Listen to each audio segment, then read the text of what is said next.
Ngjarja e rëndë ndodhur një ditë më parë në Ksamil, ku një turist i huaj u vra nga një shtetas shqiptar, ka tronditur opinionin publik në mbar vendin. Edhe pse ngjarje të tilla mund të ndodhin në çdo vend të botës, për një vend të vogël dhe me një sektor turistik ende në zhvillim si Shqipëria, raste të tilla mund të ndikojnë negativisht në imazhin dhe turizmin e vendit. Qytetarët e Vlorës shprehen të shqetësuar për ngjarjen, ndërsa dënojnë aktin kriminal. Sipas tyre, raste të tilla krijojnë pasiguri dhe mund të ndikojnë tek mënyra se si turistët e huaj e perceptojnë Shqipërinë si destinacion për të kaluar pushimet. Ata kërkojnë gjithashtu më shumë masa për ruajtjen e rendit dhe sigurisë, veçanërisht gjatë sezonit veror, kur qytetet dhe zonat bregdetare presin një numër të lartë vizitorësh vendas dhe të huaj. Shqipëria me një dam këtë zezë, që do të vi tjetri ta vrasësh në shtëpinë tënde, është vej me pushime dhe çfarë të thë. Idhin se të koka çdo njeriu më të keqë. Thot ai unë erdha 5 ditë se erdha për të vrarë. Ndodhin në shtetet e tjera këto gjëra, faktikisht.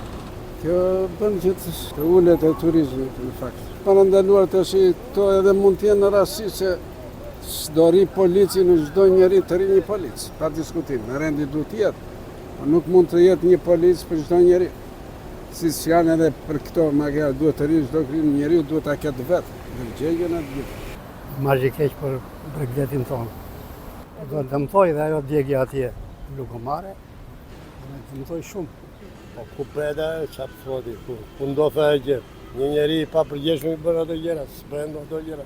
Si mund të vras tjetri ashtu çfarë? Neve duam të vinë njerëzit sa më shumë edhe të respektojmë edhe nderojmë edhe shtetin tonë. Turizmi mbetet një nga sektorët më të rëndësishëm për zonat bregdetare të vendit. Për këtë arsye, qytetarët vlerësojnë se garantimi i rendit dhe siguria duhet të jenë prioritet në mënyrë që ngjarje të tilla të mos cënojnë imazhin e Shqipërisë si një destinacion turistik.